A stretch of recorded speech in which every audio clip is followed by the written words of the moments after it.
러닝머신 할 때 아령 들고 하면 아령 많이 들고 하거든요, 보통. 근데 이제 저 같은 경우는 그 당시 제가 러닝머신을 좀 많이 하던 시기였는데 저는 팔 힘이 많이 없어서 조그만 아령을 쥐었지만은 이제 좀 힘이 있으신 남자분들은 큰 아령을 쥐고서 많이 하시더라고요. 그리고 종찬이가 왜 아령으로 러닝머신을 뛰다가 아내한테 올라갈 때 들고 올라갔냐면 그거는 그러니까 지금 그 상황에서 이 남자의 복잡한 머릿속을 어떻게든 극복하고자 일단은 뛰기는 뛰는데 자꾸 나를 건드리니 와이프랑 한판 붙고 싶은 생각에 아주 무슨 고민할 필요 없이 그냥 본능적으로 튀어 올라가는 거거든요. 그렇기 때문에 그 순간에 아령 놓고 올라가고 이렇게는 안 된다는 거죠. 바로 튀어 올라가는 건데 거기에 또 하나 제가 의도를 넣은 것은 아내하고 싸우는 이 순간이 말로만 서로 싸우고 있지만 어떤 긴장감, 이 부부의 관계는 이건 정말 돌이킬 수 없는 상황으로 갈지도 모르겠다라는 어떤 그런 말싸움이었으면 좋겠고, 그래서 이 남자가 들고 있는 아령으로 이 여자를 칠지도 모르겠다라는 그런 텐션이 조금 느껴졌으면 좋겠다고 생각해서 넣었어요. 네, 여기 복도 쪽에 계시는 분은? 저는 선생님이 마지막에 대화를 할 때 부푼 배를 보여주잖아요. 그 전에는 그런 게 없다가 갑자기 드러나서 약간 개연성이랄까? 그래서 그런 게 살짝 걸렸고, 그리고 기본적으로 약간 종찬의 정치인이라는 점을 생각해 보면은 임신을 안 시키도록 조짐을 했을 거라는 그런 생각이 드는데, 그런 임신을 보여주는 거 그래서 거기서 약간 어떤 의미를 찾을 수 있을까라는 궁금증이 들었어요. 선생이 맨 처음에 연웅을 교무실에서 만날 때 배를 이렇게 만져요. 그때 클로즈업을 넣진 않았어요. 왜냐면 그때는 관객들한테 지나가는 여러 인물 중에 하나처럼 지나가야 되기 때문에. 근데 이렇게 엄마가 딱 자기한테 올 때 이렇게 배를 문지르면서 얘기를 하기는 해요. 그리고 근데 이제 그리고 계속 배가 이렇게 나와 있기는 한데 얼굴만 보신 거 아니에요? 배가 나와 있거든요. 그 다음에 근데 또 하나는 종찬의 아이가 아니에요. 종찬의 아이들 착각하신 것 같아요. 종찬의 아이가 아니에요. 왜냐면 거기서 손소라 선생이 나는 한 달만인가 두 달만 잠깐 만나고 그만뒀는데 내가 이렇게까지 이후로 계속 고통을 받고 있다라는 대사가 나오거든요. 잠깐 만나고 헤어지고 소 선생은 결혼을 해서 가정을 꾸리고 있는 여자예요. 그래서 이 여자에게 배가 의미하는 것은 나는 내 가정을 지키겠다라는 표현이에요.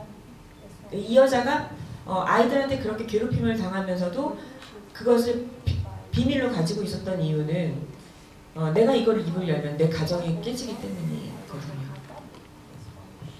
네, 오늘 집이 없었으면 큰 오해를 안고 가시고 있습니다. 네, 여기 남자분, 그 다음에 저 뒤에 있는 남자분 다음 차례로 드릴게요.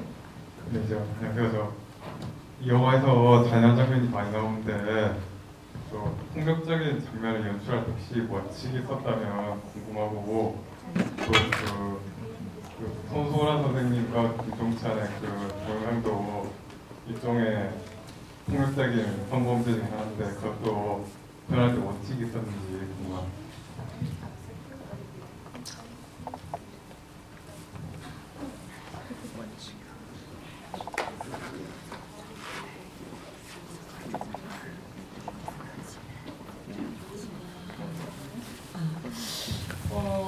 폭력적인 장면을 찍을 때 원칙은 통일생 장면 쓸 때 제가 생각하는 제일 중요한 것은 이 폭력적인 장면이 이유가 있어야 된다라는 거예요.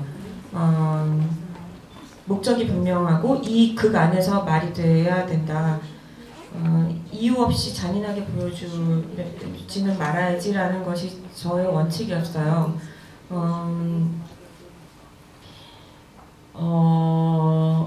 그 섹스 비디오 같은 경우는 그게 굉장히 폭력적이죠. 어쩌면은 연홍이 남편과 그 남편의 정부에게 할 수 있는 제일 좀 고급지면서 아주 잔인한 방법이라고 생각해요. 왜냐면은 연홍이 입장에서 남편에게 사회적인 사형을 시킨 거기 때문에 그것은 남편에게 얼마나 그 남편 인생에 끔찍한 일인지 가장 잘 아는 사람이고, 그래서 그 방법을 선택을 했어요. 이 연홍이 어떤 식으로 복수를 할까 고민을 했을 때 손에 피를 묻히고 막 너 죽고 나 죽고 뭐 이러는 거는 안 했으면 좋겠고, 조금 더 아주 차갑고 냉정하고 점점 이 여자는 영화가 시작할 때와는 다르게 점점 똑똑해지면서 진짜 똑똑한 선택을 했으면 좋겠다라고 생각을 했습니다. 그래봤자 굉장히 슬픈 선택이긴 하지만. 네, 저 뒤에 계신 남자분. 네, 저 여자. 네. 처음에 저도 두 가지 여쭤보고 싶은 게 있는데요. 처음 거는 그래서 연홍이 피습을 당한 것은 상대 후보의 짓인지 아니면 남편이 이것을 시킨 건지. 왜냐하면 마지막에 밥 먹을 때 그래 딸도 상대 배우가 죽인 거고 내가 피습을 당한 것도 상대 배우가 죽이니까 상대 후보가 죽일 거고 한 거야라고 얘기하잖아요. 그거는 거기에 대한 여지가 있는 건가라고 생각이 들어서 여쭤보고요. 또 하나는 계속 말씀하시면서 모든 인물이 다 욕망을 향해 가고 그것을 끝을 본다고 하셨는데 마지막에 의문이 든 게 그럼 송소라 선생이 가졌던 욕망의 끝은 뭔가. 왜냐면 엄연한 가해자가 어떻게 보면 직접적으로 죽인 사람일 수도 있는데 누군지를 말 안 했으니까. 근데 그러면 그 결과가 그냥 비디오를 퍼뜨린 것이 결과인 가정이 깨지는 게 송소라 선생의 결말이라고 해야 될지 아니면 처벌이라고 해야 될지 그렇게 보시는 건가 해서요. 손소라 선생의 욕망은 가정을 지키겠다는 욕망이에요. 내가 가지고 있는 것을 놓지 않겠다, 무너뜨리지 않겠다, 이걸 지키겠다고 하는 것이 손소라의 욕망이에요. 그렇기 때문에 거기까지 간 거죠. 그게 아니었더라면은 공론화 시킨다든지 그러니까 애들이 너무 괴롭히면은 무슨 실수로라도 무슨 짓을 저질렀을 텐데 그렇게 독하게 마음먹고 끝까지 간 이유. 내가 약간은 그러니까는 그 두 명 중에 민진이가 죽었을 때 이 죽음에 대한 비밀을 이 여자는 알고 있잖아요. 하지만 말하지 않았던 이유도 내가 말을 내뱉는 순간 일파만파 감당할 수 없게 퍼지게 되고 그렇게 되면 내 가정이 끝난다. 내 라이프가 완전히 끝난다라는 것이기 때문에 이 여자의 욕망은 내 가정을 지킨다는 것. 그것이 욕망이었고요. 그 다음에 그 린치를 한 사람은 상대편 후보를 지지하는, 광적으로 지지하는 자. 그래서 거기에 그 영화에 드린 정보처럼 정보가 뭐였더라? 바른 그런 거 있잖아요. 바른 세상 만들기 운동본부 이런 거 있잖아요. 그런 데 있는 그런 사람 설정. 예. 그러면 그 동영상이 이제 대중에게 노출이 됐으니까 손소라 선생님의 가정이 끝나는 거죠. 끝나는 거죠. 예, 끝날 수도 있고 안 끝날 수도 있고 남편이 그건 남편의 손에 달리게 된 건가? 모르겠어요. 그렇게 무책임하게 얘기하기에는 왠지 끝날 것 같은데. 네, 저희 시간 더 있죠? 네, 5분이 남았다고 하니까 아마도 저기 계신 분하고 그 뒤에 있는 여자분까지가 가능할 것 같아요, 시간 내에. 네, 감독님 영화 감사히 잘 봤습니다. 영화 초반부터 나오긴 하는데 이제 어쨌든 종찬에게 주변에 있는 여성들은 되게 발목 잡는, 정치적으로 되게 앞길을 막는 약간 그런 이미지가 처음에 묘사가 되는 것 같고, 또 딸이 사라졌을 때도 사실은 종찬이 만나고 있었던 중요한 사람이라고 하는 분도 여성이었고, 하지만 딸이 아닌 그 사람을 취선택했다고 느껴졌고, 어떻게 보면 되게 정치에서 여성이 좀 이렇게 다뤄지는 방식 이런 것에 대해서 좀 이야기를 하신 것은 아닌가 생각이 들기도 했고 또 좀 먼 얘기일 수도 있지만 어쨌든 이번 대선에서 있었던 어떤 그 유모 후보의 따님에 대한 이야기도 언뜻 떠올리기도 했고 그래서 첫 번째로는 그 정치에서 여성이 다뤄지는 그런 방식에 대해서 다루신 것이 좀 궁금하고 두 번째로는 혹시 이제 그 대선의 그런 어떤 풍경들을 보시면서 떠오르는 어떤 그 생각들이 있으셨는가 두 가지가 궁금합니다. 정치에서 여성이 어떻게 다뤄지는가를 보여주는 면도 없지 않아 있죠. 그러니까 그 정치인의 부인이 부인의 모습, 그다음에 근데 딸은 조금 다른 것 같아요. 딸이 아니라 아들이었어도 그렇게 정치적으로 희생이 됐을 거예요. 그러니까 그것은 또 다른 문제인 것 같아요. 그러니까 정치 안에서 그러니까 이게 더 맞는 것 같아요. 정치 안에서 편의에 의해 어디까지 어떻게 이용될 수 있는지, 누군가는 이용하고 누군가는 이용될 수 있는지 그거를 보여준다는 것이 좀 더 맞는 설명인 것 같고요. 그 다음에 그 유모 씨의 딸은 영화 개봉하고 난 이후에 제가 알게 됐어요. 근데 뭐 꼭 그것만이 아니라 언제나 그 유명 정치인이 있으면 그 정치인의 아들과 딸들은 항상 이슈가 되잖아요.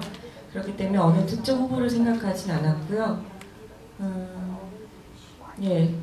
그러니까 권력을 잡기 위해서, 어떤 사회적으로 성공하기 위해서 어디까지 사람이 그것을 쟁취하기 위해 잔인해질 수 있는가, 그것에는 항상 가장 힘없는 존재가 희생양이 되죠. 네, 그리고 저 뒤에 손 들으셨던 영화 재밌게 잘 봤습니다. 근데 전체적으로 영화에 나온 인물들을 보면 미옥이나 정찬이나 민진이나 전부 다 어떤 결핍, 상처를 가지고 있는 인물들이라는 생각이 들었어요. 근데 그들이 각자 갖고 있는 상처가 치유되기보다는 뭔가 심화되면서 그런 비극적인 결말을 가지고 오게 되는데 이런 결말을 통해서, 영화를 통해서 감독님께서 관객들에게 주고 싶었던 메시지가 어떤 것이었는지 좀 더 자세하게 들어보고 싶습니다. 이 영화에서는 그다지 따뜻한 시선이 없는 편이죠, 확실히. 굉장히 잔인한 세상을 보여주고 있고, 그런데 저는 그 안에서의 치유는 어떤 지점이었냐면은,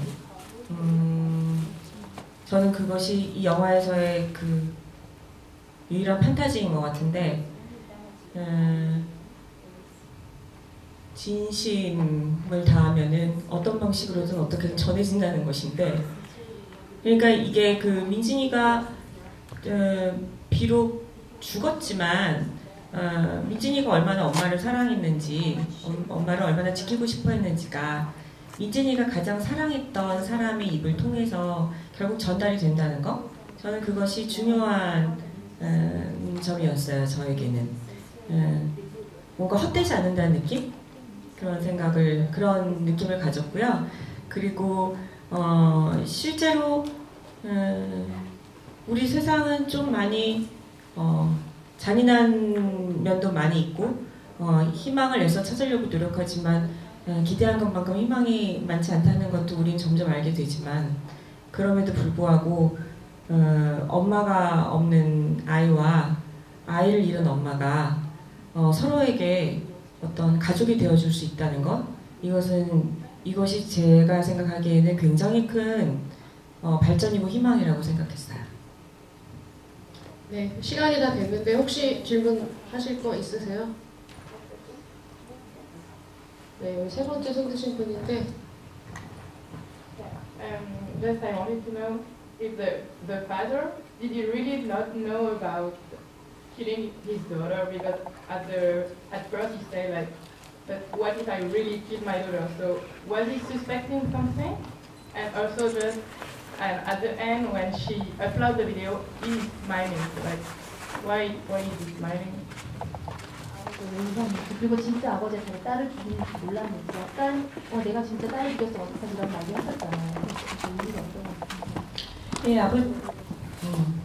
아버지는 자기가 딸을 죽였을 거라고는 몰랐고요. 죽였으리라고는 생각을 못했고, 그렇지만 불안한 마음은 있었을 거예요. 이 남자 아버지가 나쁜 짓을 저질렀잖아요. 그리고 딸이 사라졌기 때문에 내가 저지른 나쁜 짓 때문에 딸이 잘못된 건 아닌지까지는 상상했을 것 같아요. 그렇지만 자기가 죽였을 거라고는 감히 상상도 못했을 것 같고, 근데 이 남자가 왜 마지막에 웃냐면은 그것을 웃는다기보다는 그냥 세상을 논 쪽이 맞는 것 같아요.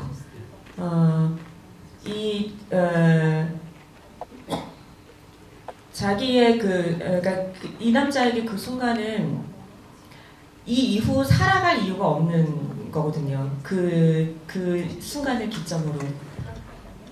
그러니까 그게 지금 웃는 것처럼 보일 수도 있고, 자조처럼 보일 수도 있고, 그거는 이 남자의 얼굴에서 여러 가지가 상상이 됐으면 좋겠다고 생각을 했어요. 네, 오늘 깊은 밤까지 또 자리를 지켜주신 관객 여러분들 감사합니다. 지금 이제 개봉 후에 아마 마지막으로 가지게 되는 집이어서 오늘따라 또 관객 여러분들의 질문이나 답이나 굉장히 진지하고 뭔가 아쉬움이 좀 나는 것 같은데요. 사실 이렇게 한국 영화에서 이렇게 그 세대별로 다채로운 여자 캐릭터가 한 영화에 등장하는 영화를 보기가 쉽지가 않잖아요. 그래서 앞으로도 또 감독님께서 다음 작품에서 또 그런 좋은 영화를, 좋은 여성 캐릭터들을 담는 영화를 만들어 주시기를 고대하면서 오늘 이 자리를 마무리하도록 하겠습니다. 네, 그러면 뭐 감독님 따로 하실 말씀은 없으시고, 네, 따로 할 말 마지막 인사해야죠, 그렇죠? 늦게까지 자리 함께 해주시고, 그다음에 굉장히 날카로운 질문, 정말 저도 좀 새로웠습니다. 예, 긴 시간 즐거웠습니다. 이제는 다음 영화를 뵐게요. 감사합니다.